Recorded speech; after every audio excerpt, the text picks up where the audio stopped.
Muitos irmãos não têm participado, infelizmente, mas é uma oportunidade imensa de você se aprofundar na palavra de Deus. Nós estamos estudando 18 semanas sobre como é viver uma vida cristã. Como que nós temos que nos comportar como cristãos. Como que tem que ser o nosso dia a dia, o nosso cotidiano. E temos aprendido isso de uma maneira assim bastante leve, com 1 hora de estudo cada domingo de manhã, das 9h30 às 10h30. Eu fiz um resumo de algumas aulas apenas, 5, 6 aulas, para que não se tornasse muito cansativo. Fiz alguns slides, para chamar a atenção dos irmãos dos pontos principais de cada uma dessas lições. O ponto principal que nós vamos estudar, eu vou tentar ver se o Nani consegue colocar para nós na tela. Já vai colocar. Nós vamos falar sobre mordomia. O que significa essa palavra mordomia? Vamos ver se a gente consegue colocar na tela. Se deixar só essa luz aqui, as outras do fundo pode deixar acesas, não tem problema. Isso, as do fundo pode deixar acesas, eu acho que não vai atrapalhar. Todos os irmãos estão enxergando bem aqui a tela? Conseguem enxergar? Nós vamos ver, irmãos, fazer um estudo sobre o que é a mordomia cristã, o que significa essa palavra e como que eu tenho que me comportar como mordomo de Cristo. Nós começamos esse culto de hoje com a leitura do Salmo 24, onde que no verso número 1, Davi exclama que tudo pertence a Deus. Davi, o rei de Israel, declara que o Senhor criou todas as coisas. O Senhor criou o mundo, o universo, e criou tudo que existe nele, inclusive a nós. Aqueles que nele habitam, ele diz no verso número 1. Se você abrir a sua Bíblia aí no Salmo de número 24. Então significa isso que nós vamos estudar. É interessante saber que nem a nossa própria vida pertence a nós. Muito menos os nossos filhos, a nossa esposa, o esposo das irmãs, nada, os seus bens, sua casa, seu carro. Você fala, isso é meu, é fruto do meu trabalho. Irmãos, isso é um engano muito grande. Isso está nas suas mãos para você administrar como um mordomo, mas não pertence a você, não pertence a mim. Deus colocou nas tuas mãos para você administrar da melhor maneira possível, mas não é teu.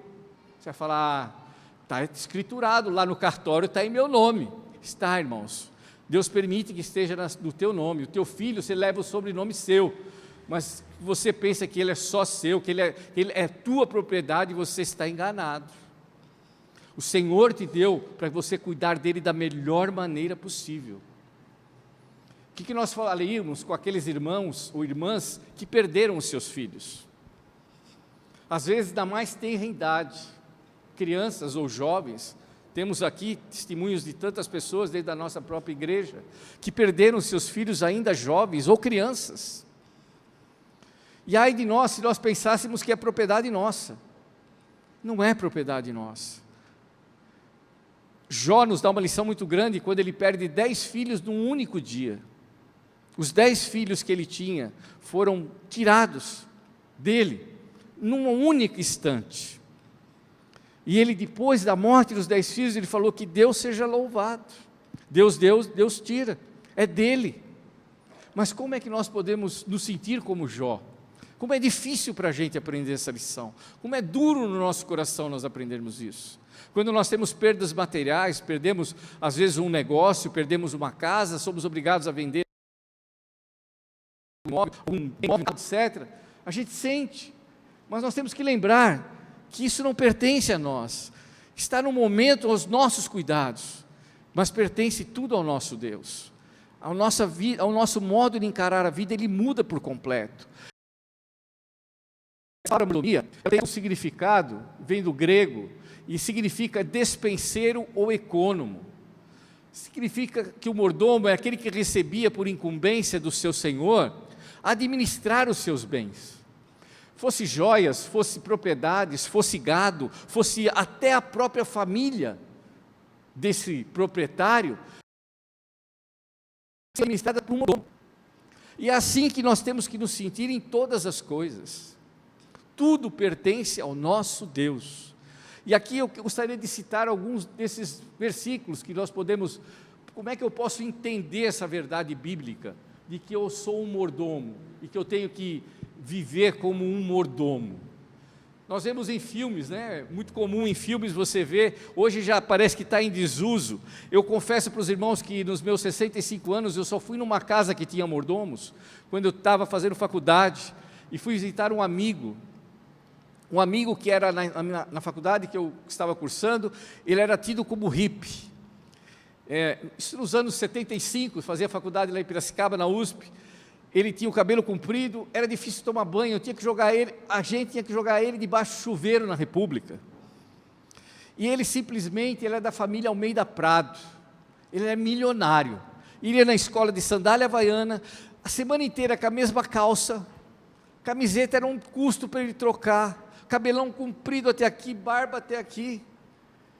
E aí ele nos convida um dia, vocês vão lá na minha casa que nós vamos fazer um trabalho, tínhamos que fazer um trabalho num período, e falou, vocês vão na minha casa. Quando ele deu o endereço da casa, no Jardim Europa, em São Paulo. Nós estranhamos, Jardim Europa, é lugar só de milionário, só mora milionário, nós vamos lá. Aí juntamos alguns amigos, fomos lá fazer o estudo. Quando chegamos lá, tocamos a campainha, veio um mordomo na porta. Meu Deus do céu, veio o cara vestido como um mordomo, tudo ali. Eu falei, gente, esse cara vai de bicicleta na escola, uma bicicleta velha que não tenho nem eu coragem de andar naquele troço. E lá, daquele jeito, ele era milionário. E ele tinha vergonha do dinheiro que ele tinha. Nós só ficamos sabendo que ele era tão rico quando nós fomos visitá-lo na sua casa. Ele morava na República e ele não aceitava morar nos quartos que nós morávamos, ele morava no fundinho. Um lugar que seria quase uma garagem de casa, ele morava lá atrás, sozinho. E ninguém aguentava morar com ele, porque ele não gostava de tomar banho. Então, irmãos, só vi mordomo dessa vez.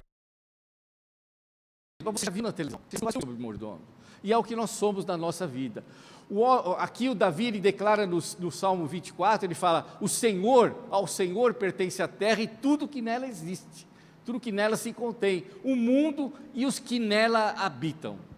Ou seja, tudo é do nosso Deus. O homem pertence a Deus, porque Deus é o dono. Tem 3 motivos que a Bíblia me declara que eu não pertenço a mim mesmo, que eu tenho um dono, eu tenho alguém que manda em mim, eu pertenço a alguém. A Bíblia me declara isso em 3 passagens aqui muito claras. Ele declara que eu pertenço a Deus porque Ele me criou, em Gênesis capítulo 1, versículo 27, onde que Deus criou o homem, e Deus criou a mulher. Então, Deus criou, e ali, por isso eu pertenço a esse Deus que me criou. Quando você quiser uma definição, se alguém te perguntar, alguém que não é cristão, e te peça para que você dê uma definição, o que é Deus?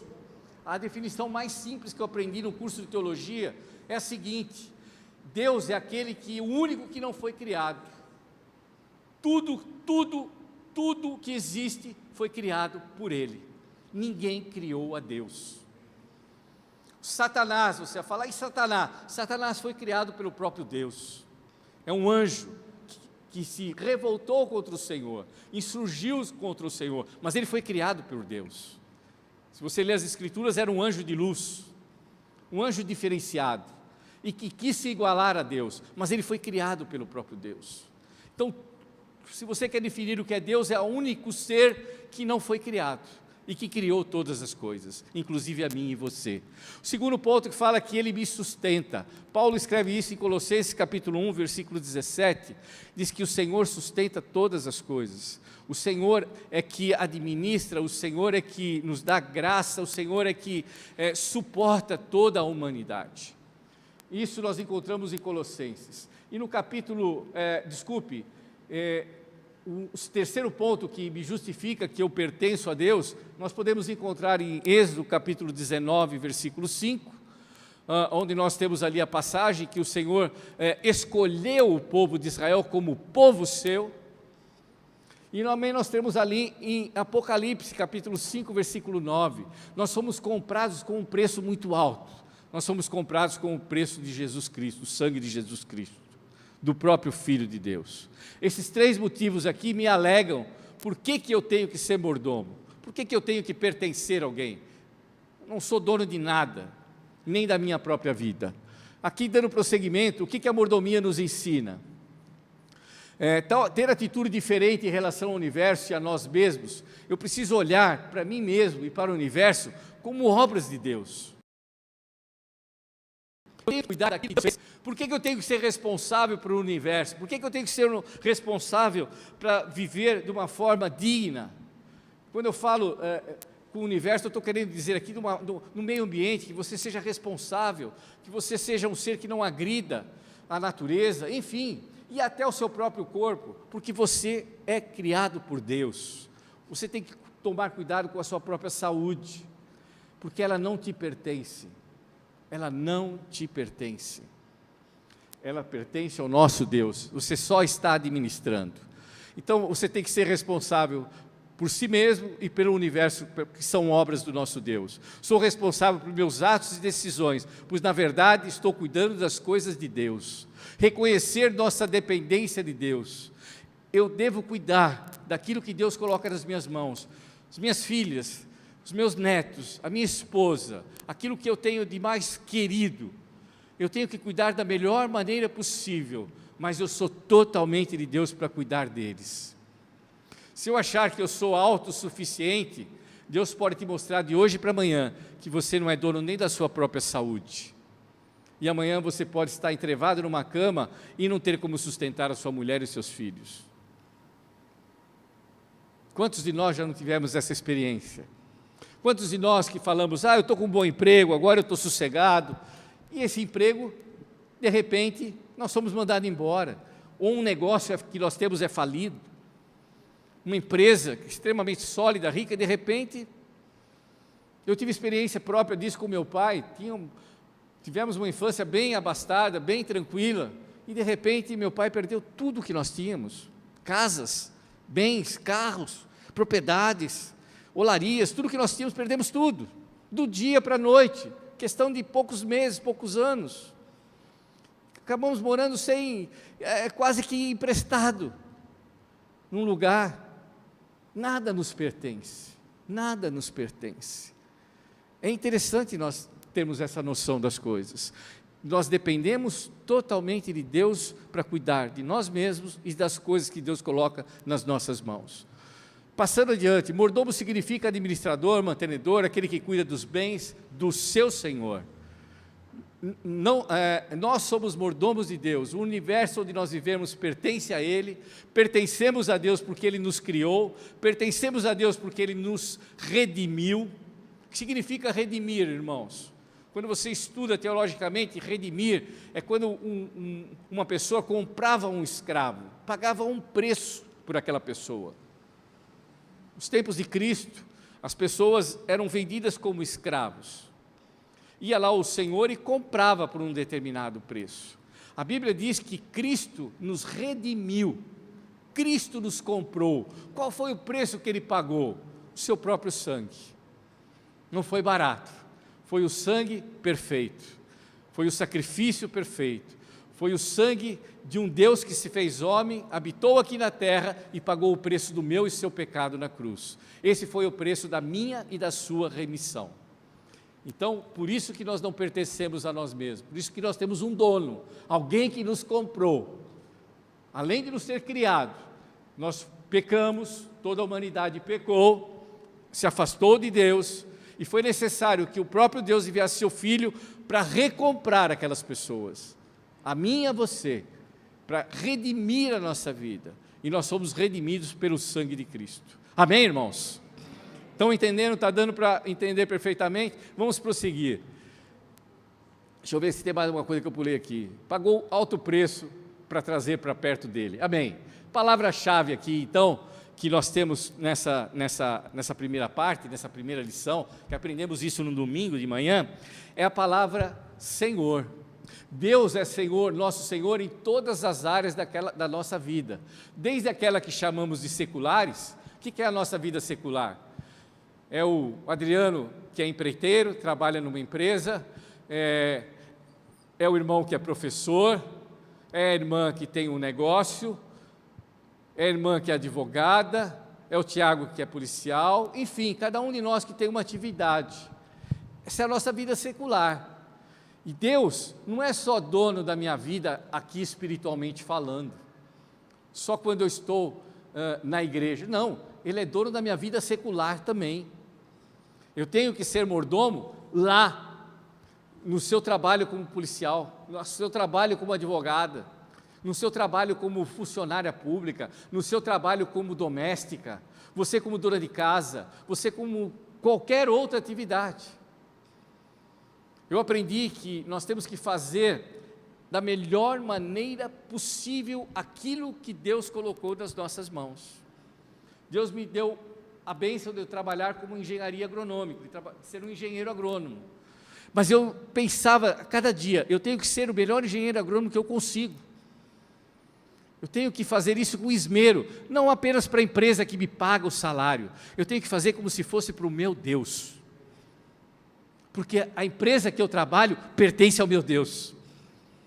Se eu sou dentista, eu tenho que tratar a boca do meu paciente da melhor maneira possível, porque a boca dele pertence ao meu Deus. O aluno que eu dou aula, eu tenho que ver nele uma obra de Deus, e eu tenho que tratar essa obra de Deus da melhor maneira possível. Então eu tenho que ser o melhor professor que eu puder. Eu tenho que abrir um buraco para poder levar a água do Daerp. Eu tenho que abrir esse buraco da forma mais esmerada possível. É isso que você tem que pensar, é isso que significa ser mordomo do Senhor.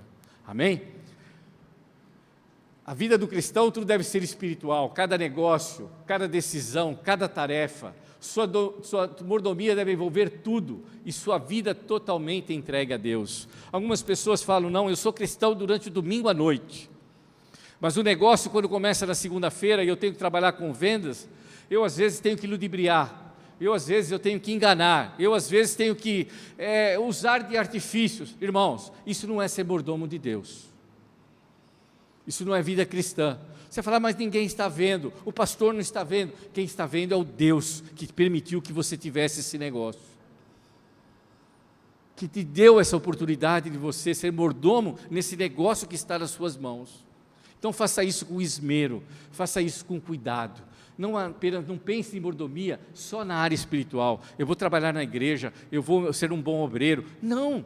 Eu vou ser um bom pai de família, eu vou ser um bom esposo, o melhor que eu puder. Eu vou ser uma boa mãe. É isso que você tem que pensar, minha irmã, da melhor maneira possível. Todas as coisas, para aqueles que são espirituais, elas são espirituais também. Você, quando começar o seu dia, no seu trabalho, entregue esse dia de trabalho ao Senhor. Peça para que Deus te dê direção. Peça para que Deus coloque temor no teu coração. Essa tem que ser a nossa vida cristã. Então a palavra-chave aqui é Senhor. E a outra palavra que casa com o Senhor é a palavra servo. É o que eu e você somos. É tão difícil, servos, na realidade a Bíblia muitas vezes chama de doulos que são escravos.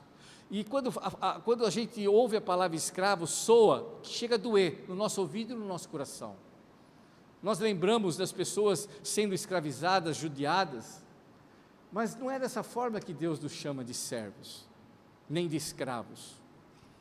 O apóstolo Paulo falou, eu quero ser escravo de Deus, eu quero ter a minha orelha furada. Significa que eu tenho um Senhor, eu pertenço a alguém, e eu presto culto, eu trabalho para esse alguém.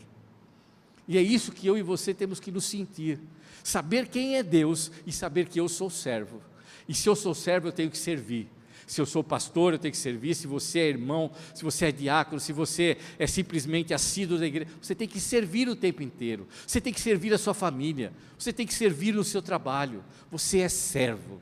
Então, Deus nos chama para ser servos nesta ou naquela área. Ele nos chama simplesmente para ser servos. E isso significa servo integral, em tudo, em qualquer área, em qualquer condição. Somos servos de Deus em várias situações da nossa vida. Eu citei algumas aqui que faz referência na lição. Eu sou servo de Deus no trabalho. O apóstolo Paulo escrevendo em Efésios, quando ele escreve aquela carta para a igreja de Efésios, direcionada principalmente para Timóteo, que era pastor de Efésios, ele fala que no trabalho, você tem que trabalhar para o seu Senhor como se fosse para o próprio Deus. Você é funcionário público, o governo que te paga, e é um governo tão ruim, que a gente sabe que é, cheio de defeitos, mas você tem que lembrar, está ali, é do Senhor, eu faço o melhor que eu tenho que fazer, o melhor possível, porque eu sou servo, e o servo serve, aquele que não serve, não é servo, nós já pregamos sobre isso aqui, o servo ele serve o tempo inteiro, amém? Ai da mãe que acha que não é serva, quando o filhinho nasce, em 15 dias ela joga ele no lixo, não é isso, irmã Wanda? Quando tiver que trocar fralda de madrugada, quando ele tiver dor de barriga, quando ele tiver 1001 problemas, jogaria a criança no lixo, mas porque ela é serva, ela cuida, e com amor, porque é para o seu Senhor, amém? Glória a Deus. No trabalho, na vida familiar, Provérbios fala isso, eu tenho que servir na minha casa. Muitos homens, machistas, acham, não, a minha mulher tem que me servir o tempo inteiro, meus filhos têm que me servir. Não, o pai serve, o filho serve e a mãe serve, porque todos são servos e todos pertencem a Deus, o único Senhor, o único Senhor. Eu já escutei tanta ministração ruim, principalmente em culto de casais, machistas, homens, não, primeiro a ser servido tem que ser o pai. Mentira. O pai tem que ser o primeiro a sair e buscar o suprimento em casa. Servo. A mãe tem que preparar. E o filho tem que servir a ambos. Ensina o teu filho dessa maneira, que ele também é servo. Não é um reizinho de casa, não, ele é servo. Ele serve também. Assim como você. Então todos nós somos servos, no uso das nossas palavras. Tiago diz que a nossa boca pode amaldiçoar e pode abençoar. Tiago nos dá uma referência muito grande, quando você lê o livro de Tiago, você vai ver como é que nós podemos usar as nossas palavras, nós podemos abençoar os nossos filhos, nós podemos amaldiçoá-los também, você não vai dar em nada, você não tem jeito, você está amaldiçoando sua própria carne, esquecendo que você também é servo.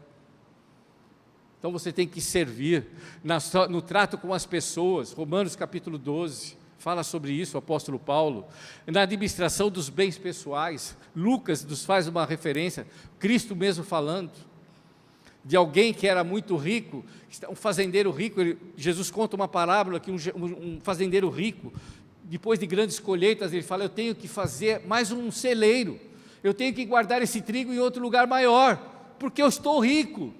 E o Senhor fala aqui na parábola, chama ele de quê?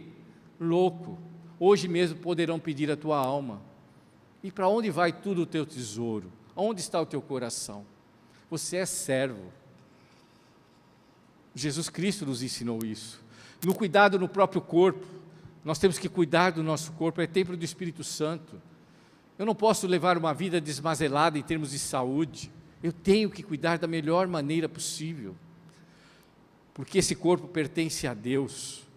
Nas finanças, Malaquias capítulo 3 nos dá uma referência, que nós teremos as janelas dos céus abertas para nós, em termos financeiros, quando nós despendemos aquilo que o Senhor coloca nas nossas mãos, quando nós não somos mesquinhos, quando nós entregamos ao Senhor tudo aquilo que o Senhor coloca também nas nossas mãos, diz que o Senhor abre as janelas dos céus para nos abençoar, as bênçãos nos seguirão. Não é que nós vamos perseguir as bênçãos. Eu tinha muito essa mentalidade quando jovem, eu vou trabalhar muito, eu vou querer ganhar dinheiro, eu vou querer ter uma vida, no final da minha vida, sossegada. Irmãos, que engano, eu poderia nem ter chegado nesses 65 anos que eu tenho, eu poderia ter morrido nos meus 20, nos 30, nos 40, nos 50, é como Cristo falou, louco você que pensa dessa maneira, louco, tudo pertence ao nosso Deus. Prosseguindo, para não esquecer, somos mordomos em tudo, a mordomia abrange todas as áreas da nossa vida, aleluia, a mordomia em tudo começa quando nos submetemos a Deus, aleluia, e não em apenas algumas áreas da tua vida. Só podemos nos sentir como mordomos em Deus em todas as áreas da nossa vida, se considerarmos que Deus é Senhor de todas as áreas da minha vida. Precisamos tomar a decisão de ser mordomos fiéis e responsáveis, fazendo tudo o que pudermos para agradar ao nosso Deus. Amém? Reflexão. Você já tomou consciência da sua posição de mordomo? Esse é o questionamento final da aula que o pastor Fernando nos deu. Você já tomou consciência de que você é um mordomo? Que você não é dono de nada? Você é mordomo em tudo ou é apenas algumas áreas da tua vida? Eu sou mordomo só em algumas áreas pessoais, a área de finanças eu não permito que seja administrada por Deus, a minha família é minha, eu não entrego ela a Deus, eu cuido. Irmãos, ou você é todo do Senhor ou você não é do Senhor. Essa é a lição. Ou você é mordomo ou você não é. Ou você é servo, ou você não é servo do Senhor. Deus é Senhor de toda a sua vida ou apenas de parte? As pessoas que convivem com você podem ver em você atitudes próprias de alguém que administra a obra de Deus? E aqui não precisa ser pastor, não precisa ser obreiro, não precisa ser nada. Como servo, como cristão, as pessoas olham na tua vida e falam, essa menina, essa mulher, esse homem, eles têm uma vida realmente diferenciada. Eles conseguem enxergar isso? Você está disposto a ser mordomo fiel e responsável a partir de hoje? Que você possa fazer reflexão sobre isso. Essa foi a primeira aula que nós tivemos. Eu recapitulei mais algumas aqui, nós ainda temos tempo de mais alguns minutos. Obrigado, irmãos, estava precisando dessa aguinha aqui. Dá licença, só um minutinho.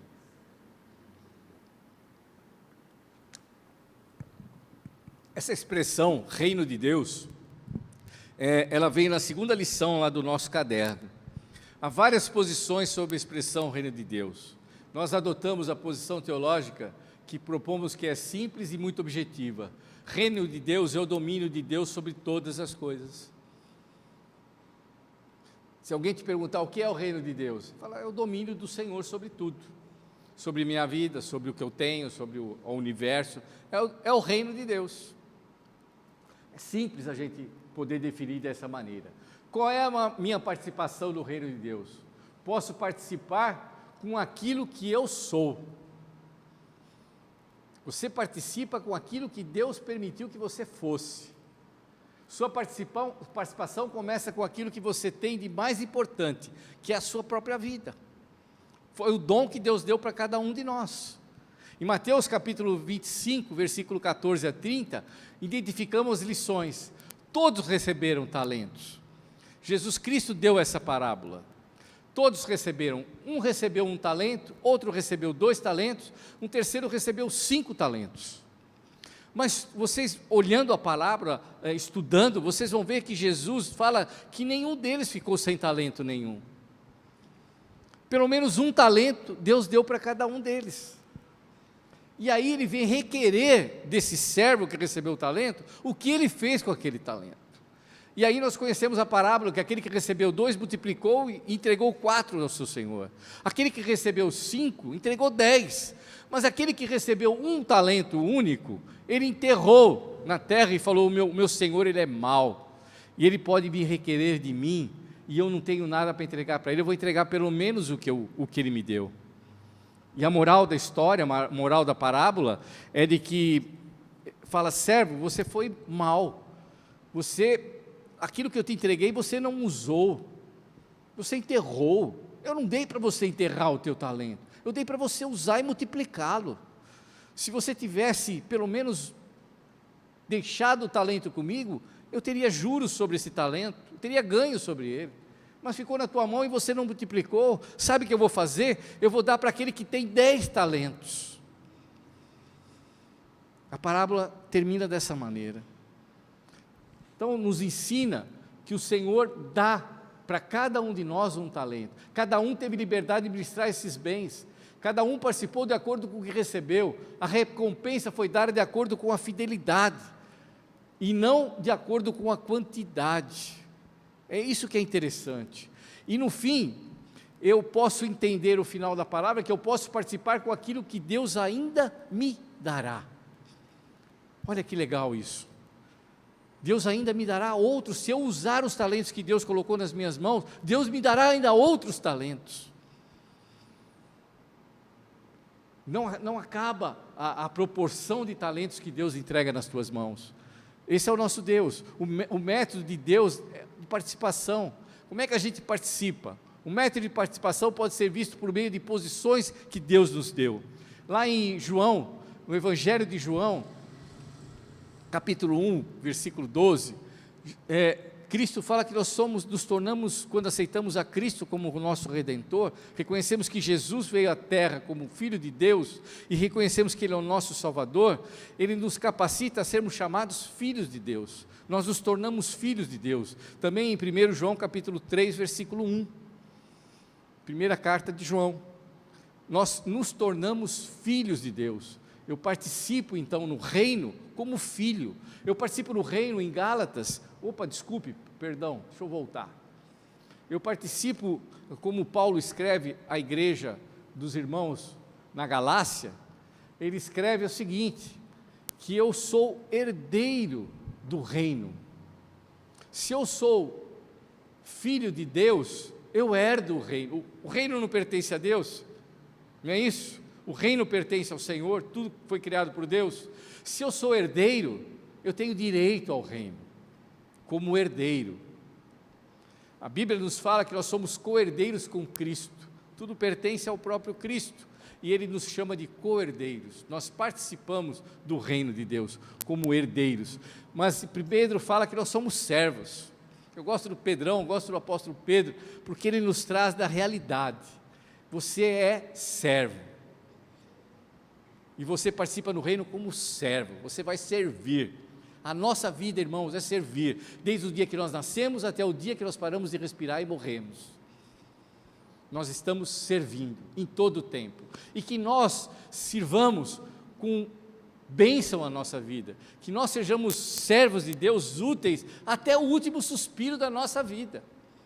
Quantos irmãos e irmãs que nós vemos que no último suspiro ainda glorificam o nome do Senhor. Quando você lê na Bíblia a palavra que fala de Dorcas, Dorcas era uma costureira, um trabalho simples, humilde, mas quando Dorcas morreu, todos os irmãos choraram, todos os irmãos ficaram sentidos, porque Dorcas era querida, porque ela fazia túnicas, fazia vestidos para as pessoas pobres. E aí, o apóstolo orou e Dorcas ressuscitou. Que você possa ser útil até o teu último suspiro de vida, que as pessoas possam ver Deus em você até o último dia da tua vida. Essa é a nossa oração, como servos. E também em João capítulo 15, Jesus Cristo fala que nós somos amigos. Eu não chamo mais vocês de servos, eu chamo vocês de amigo. Sabe quem é amigo? Sabe quem é amigo? Amigo é aquele que quando você está com o nariz sujo, ele te pega e fala, filho, você está com o nariz sujo, limpa. Ele não te humilha por te falar que você está com o nariz sujo, ele te fala isso porque ele quer o bem de você, ele quer que você limpe o seu nariz. É assim que Jesus nos trata, de amigos. Ele tem intimidade, ele tem carinho por mim. Ele não me chama mais de servo, ele me chama agora de amigo. Você é amigo de Jesus, aleluia. Que você possa ser amigo do nosso Deus. É dessa maneira que você participa. Para não esquecer, o reino de Deus é o domínio de Deus sobre todas as coisas, participo de Deus sendo salvo, tendo consciência dessa participação, participo do reino pelo menos de 3 maneiras, com aquilo que sou, com os bens que eu tenho e com o que Deus ainda vai me dar. Tenha essa mentalidade. O que você já tem, mas é o que Deus ainda te dará, você continuará usando isso para a glória de Deus. Amém? Participo do reino de Deus porque sou filho, herdeiro, servo e amigo de Deus. Isso aqui é só uma recordação. Você é importante para Deus. Essa é, acho que é a última lição que nós vamos conseguir dar. Eu não vou passar das 8h30. O amor de Deus, Deus ama você. Essa já é uma lição número 3. Você é importante para Deus.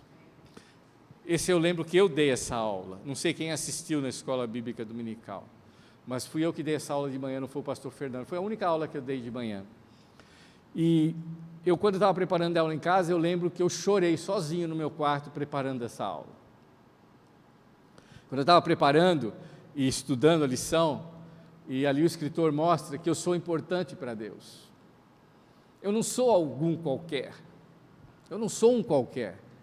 Eu sou alguém tão especial que Deus enviou o Filho dele para morrer no meu lugar, porque Ele me ama muito. Eu não sou qualquer um. E eu falo, puxa Deus, eu sou nada. E quantas vezes, irmãos, nós não nos sentimos nada? Quantas vezes a gente fala, mas eu sou tão ruim, eu sou tão pecador. Quantas vezes eu me sinto assim? Eu peco tanto. Eu não quero, como Paulo fala, o bem que eu quero fazer eu não consigo, mas o mal eu faço facinho. E é dessa maneira que eu me senti quando eu estava preparando a lição. E aí fala, Deus, você é importante porque Deus te ama muito. O amor de Deus não tem fim.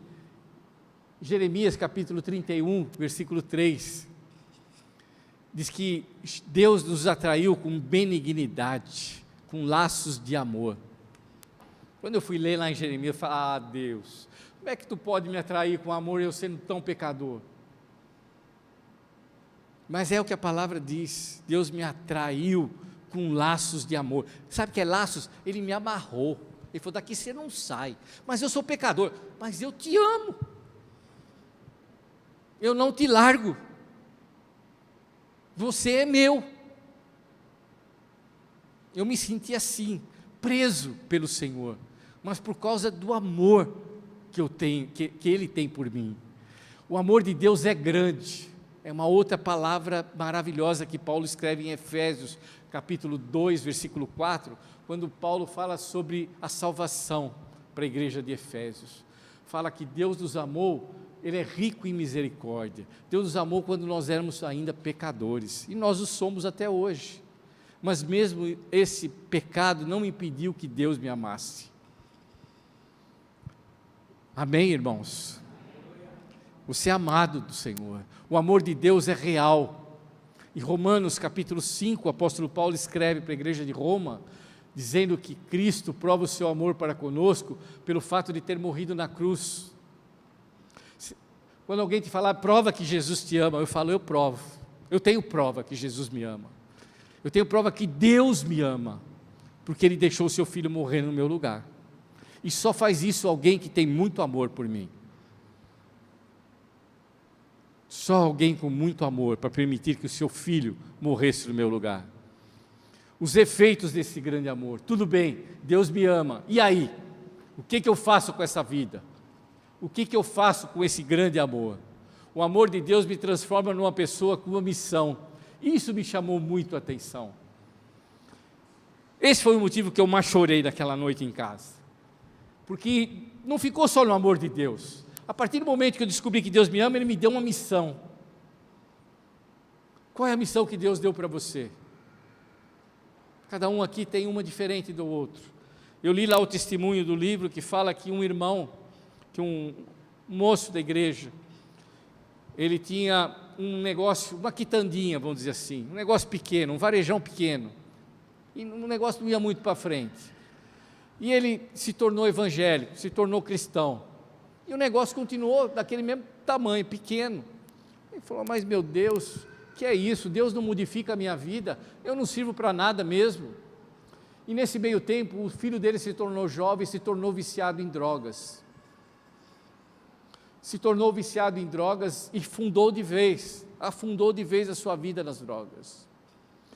Esse irmão conta os testemunhos depois na igreja, ele falou, eu senti o amor de Deus quando meu filho se tornou um drogado, e eu senti que Deus tinha me dado uma missão. Qual era a missão que Deus tinha dado para ele? Ele fala, a missão que Deus me deu, não era para que eu tivesse um negócio grande, rico, não, a missão que Deus me deu era que eu ajudasse meu filho a sair das drogas.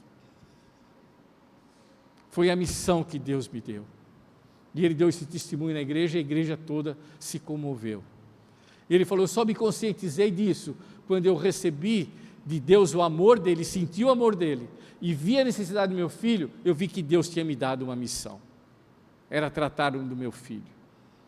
E ele falou, a partir dali, eu me senti um novo homem. E ele conta que o filho conseguiu sair das drogas e se reconciliou com o Senhor. O amor de Deus me transforma numa pessoa com missão. Quando nós lemos entendemos o amor de Deus e nos aproximamos dele. Em Oséias capítulo 11, a nossa vida passa a mudar radicalmente, pois ele nos dá uma missão. Eu coloquei 2 exemplos de homens que tiveram missões. O primeiro deles eu dei de Moisés. Qual que era a função de Moisés antes de ser o libertador de Israel? Ele era um criador de ovelhas. Ele criava ovelhas, ele e o seu sogro. Era um criador de ovelhas. Quando ele matou aquele egípcio, teve que fugir, ele foi criar ovelhas, porque se ele voltasse para o Egito, ele seria morto. Mas a missão que Deus deu para ele, quando Deus se revelou para ele na sarça ardente, foi para que ele libertasse o povo de Israel do Egito, da escravidão. A ocupação de Moisés passou de deixar de cuidar de ovelhas para libertar o povo de Israel do Egito.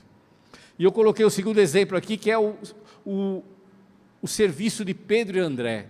Nós conhecemos a passagem de Mateus, diz que eram 2 irmãos pescadores. Eles tinham uma empresa de pesca, alguns barcos que a família trabalhava e ia pescar. Era uma indústria de pesca. Esse era o trabalho de Pedro e o trabalho de André. Mas eles tiveram um encontro com Deus. A partir do momento que eles tiveram um encontro com Jesus, Jesus falou o que para eles? Vocês não serão mais pescadores de peixes, agora vocês serão pescadores de homens. E a função, a ocupação dos 2 mudou. Então a missão dada por Deus, se tornaram pescadores de homem. O amor de Deus também me assegura o sustento dele. Lá em Êxodo capítulo 15, Moisés declara, depois que ele atravessa o Mar Vermelho, ele declara, no Êxodo capítulo 15, versículo 2, Moisés declara: o Senhor é a minha força, o Senhor é o meu cântico, ele se tornou a minha salvação, ele é meu Deus, portanto eu o louvarei. Aleluia!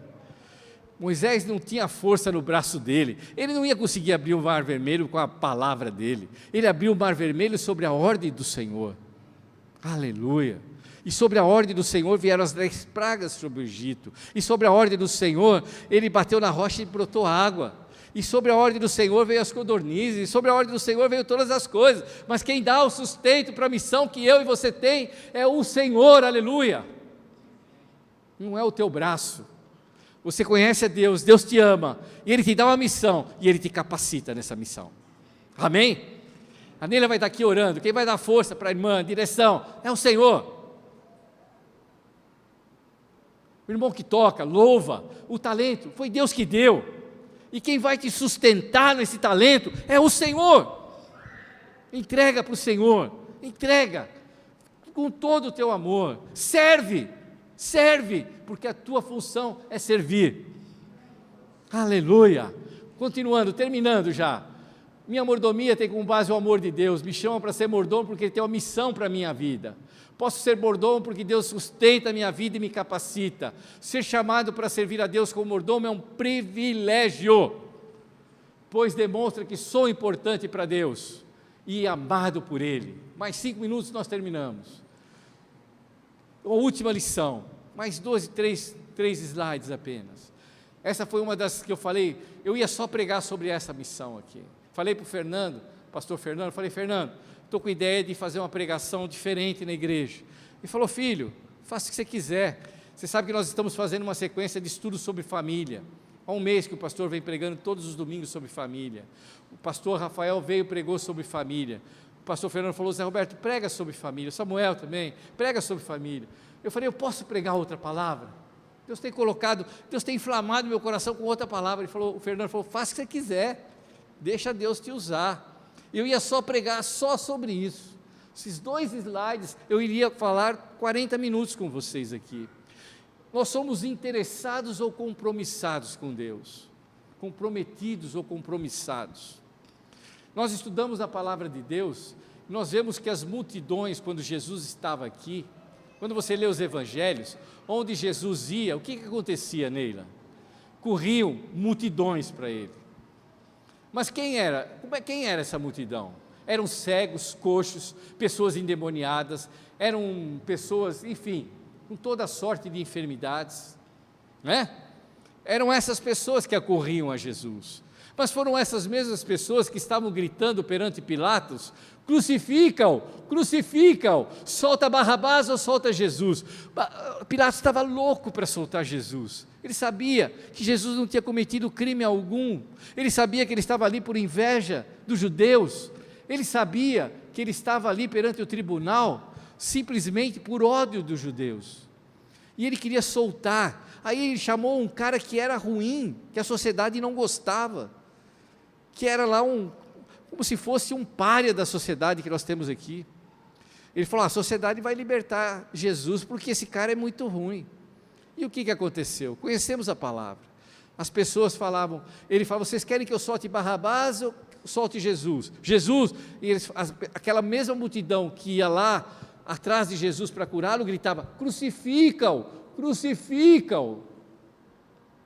E quem está na igreja hoje? E os cristãos que estão na igreja? Qual é o comportamento que nós estamos tendo na igreja?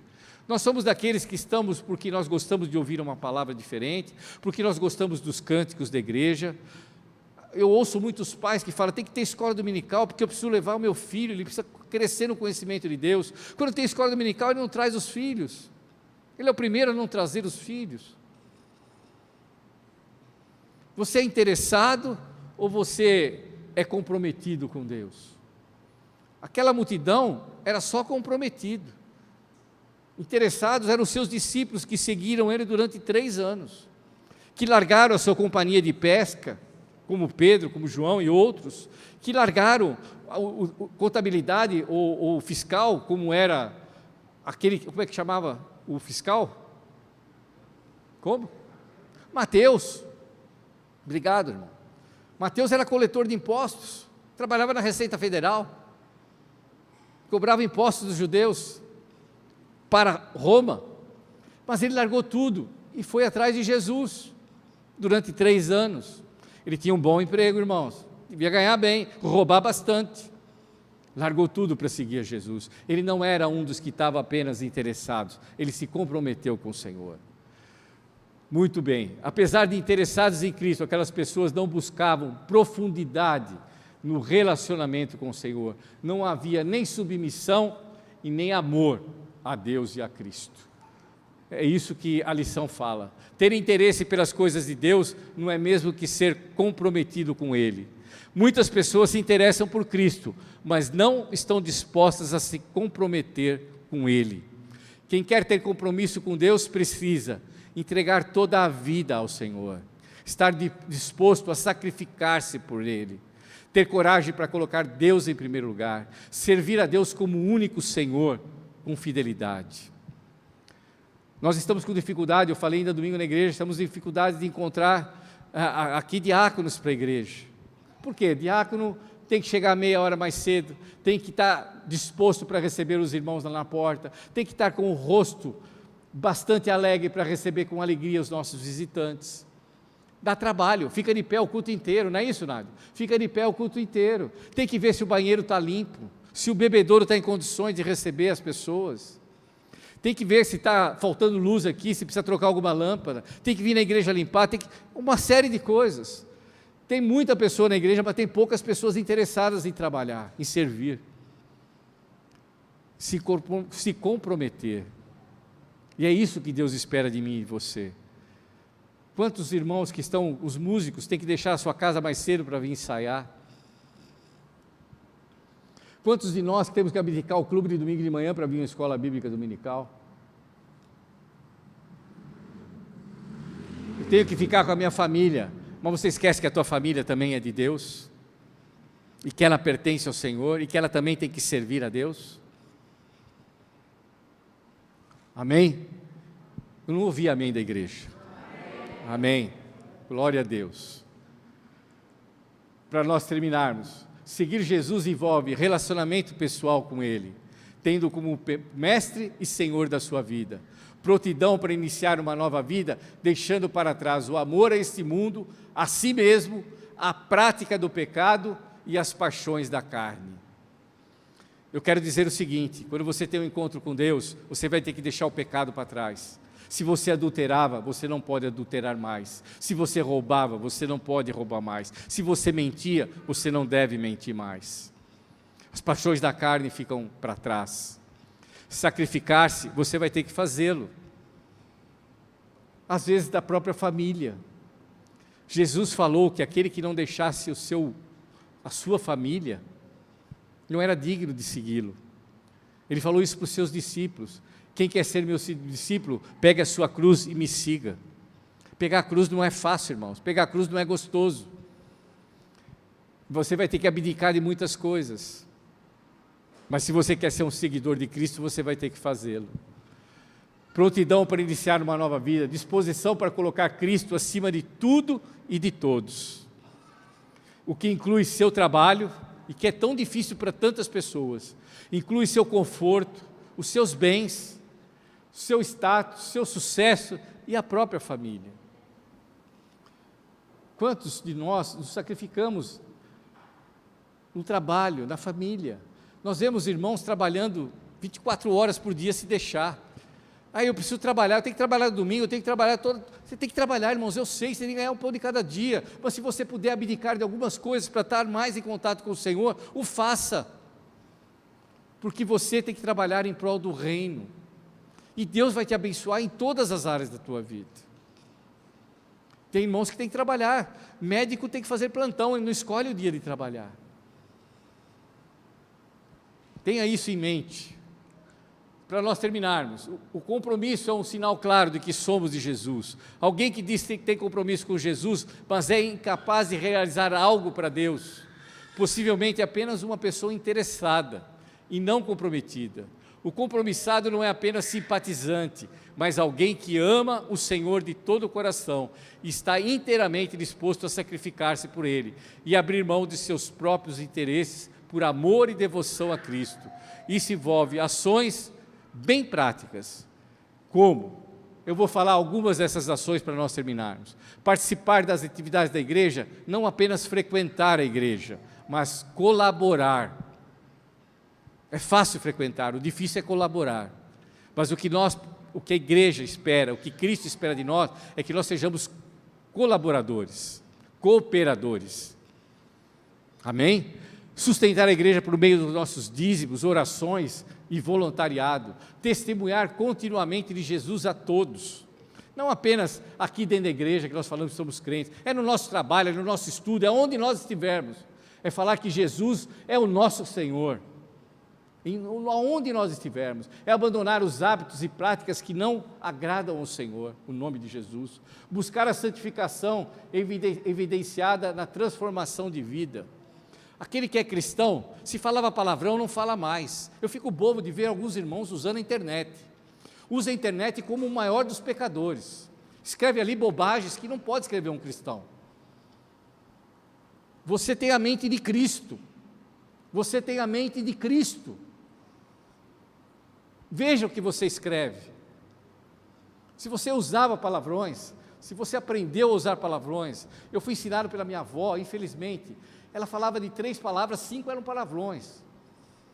E se eu tivesse mantido o hábito que ela me deu, eu fui criado por ela. Eu estava perdido. Mas eu tive um encontro com Deus e Deus tem que transformar a minha mente.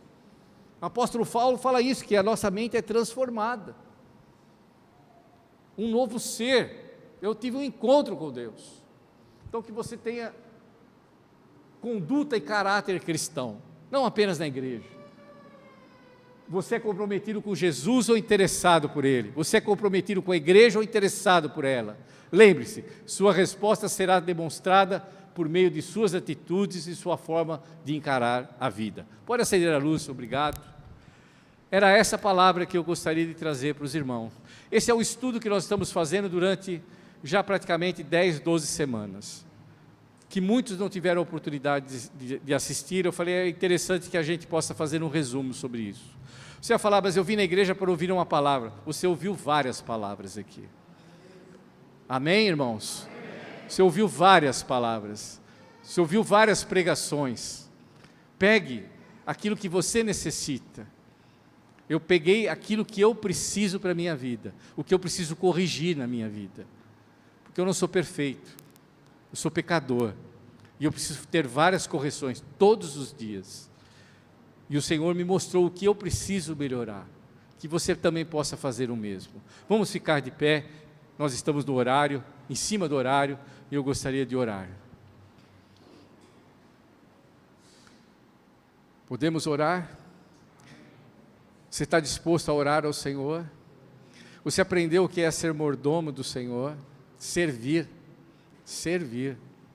em tudo. Família, trabalho, estudo, igreja, todas as áreas da minha vida. Eu sou servo e tenho um Senhor. Podem vir os irmãos que vão cantar, nós vamos cantar um último louvor, mas eu quero orar primeiro. Vocês podem agora fechar os seus olhos, vocês que me ouvem através do YouTube, gostaria que vocês levassem a Deus em oração na sua vida, aquela palavra que falou o teu coração. Se existiu uma parte que tocou a tua vida, deixa o Espírito Santo te corrigir, não o pastor. Nós não somos donos de nada e nem de ninguém, nem de nós mesmos. Nós não temos nenhuma autoridade sobre as pessoas. A autoridade que nos é dada é através de Jesus Cristo. Mas Ele tem toda a autoridade sobre mim e sobre você. E Ele quer que você seja um cristão melhor. Ele quer que você tenha uma vida diferente. Que as pessoas vejam em você a Cristo espelhado na tua vida. Vamos orar. Senhor, nós te louvamos pela tua palavra, nós te louvamos, Senhor, porque a tua palavra, ela diz que ela nos exorta simplesmente por um motivo, porque Deus nos ama.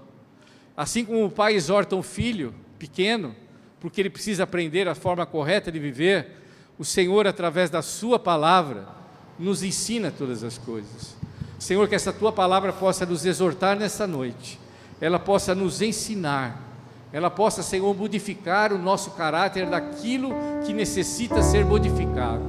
Transforma, coloca na nossa mente e no nosso coração, de que nós não somos de nós mesmos, nada nos pertence, tudo é teu, o reino é teu, e nós somos apenas servos, mordomos, trabalhando ao teu serviço. Ajuda cada um de nós a te servir da melhor maneira possível.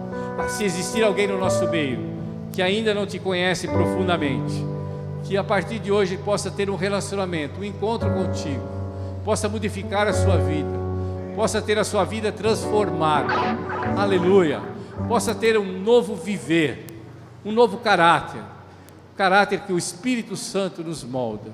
Ó Senhor, nós te pedimos tudo isso e nós agradecemos em nome de Jesus. Vamos cantar um louvor para o Senhor? Amém. Pode acender as luzes. Nós já vamos encerrar, vamos cantar um louvor. Sonda-me, Senhor, e me conhece. Quebranta o meu coração. Transforma-me conforme a tua palavra. Enche-me até que em mim se ache só de então.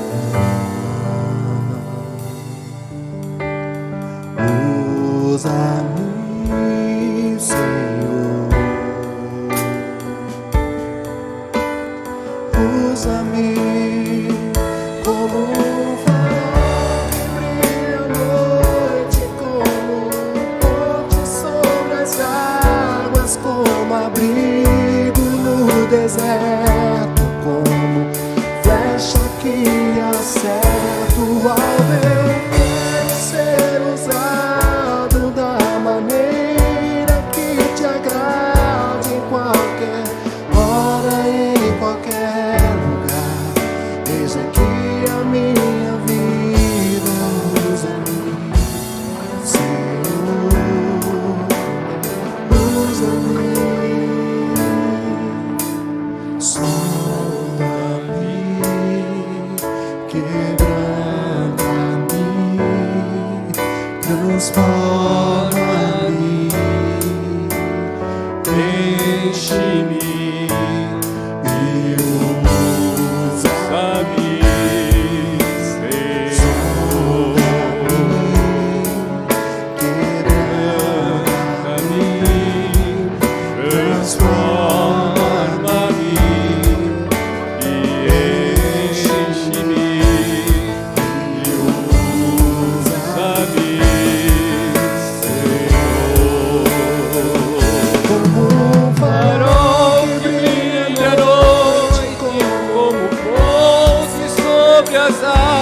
águas como abrigo, deserto como flecha que acerta o alvo. Eu quero ser usado da maneira que te agrade, em qualquer hora, em qualquer lugar. E a minha vida usa-me, Senhor, usa-me. Aleluia, amém. Vários irmãos aqui na internet pediram oração. Eu gostaria de ler alguns nomes apenas. Nós temos aqui a irmã Ruth, pede oração porque ela está com pressão muito alta, irmã Ruth Alves. Nós temos a irmã Rosa, pede oração a todos os doentes com Covid e que estão internados ou não, ela pede oração. Nós temos aqui também a Monique, que pede oração para a mãe dela, para a Neuza. A Neuza terá que fazer uma cirurgia para retirada de pedras nos rins. As pedras são grandes, ela terá que fazer essa cirurgia, não pode ser por laparoscopia, então ela vai ter que submeter a uma cirurgia.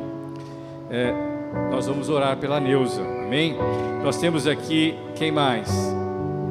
O Júnior, Oswaldo Júnior, pede oração por toda a igreja, pela nossa família em especial, pela família dele, interferência e misericórdia de Deus também pela nação brasileira.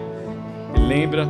A Dani Okabe também pede oração pela família dela e pela saúde dos pais, que se chamam Luiz e Maria Elvira. O Dimas pede oração por libertação da irmã Mercedes, do Alexandre, o Edivaldo, a Aparecida, o Valdir, o Oswaldo, pelos empresários e por ele mesmo. Vamos orar para nós finalizarmos o nosso culto. Você foi abençoado por Deus nessa noite? Aleluia. Você tem condições de orar, servir agora e orar por essas pessoas necessitadas aqui. E nós incluímos ao rol de todas essas pessoas a tua própria vida, os teus familiares, aqueles familiares ainda que não conhecem a Cristo. Nós vamos orar por eles também agora, para que eles se rendam aos pés do Senhor. Vamos orar. Senhor, nós te louvamos, te agradecemos, Senhor, por mais uma noite nós estamos aqui para pregar e ouvir a tua palavra.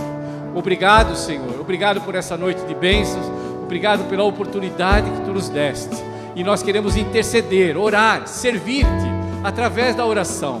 Nós queremos pedir oração por todos esses irmãos aqui que nós citamos, ó Deus, e por aqueles, Senhor, que cada um aqui pede por um familiar seu que está enfermo ou que está necessitando de cura espiritual, libertação, ó Deus, relacionamentos quebrados, Senhor, financeiramente destruídos.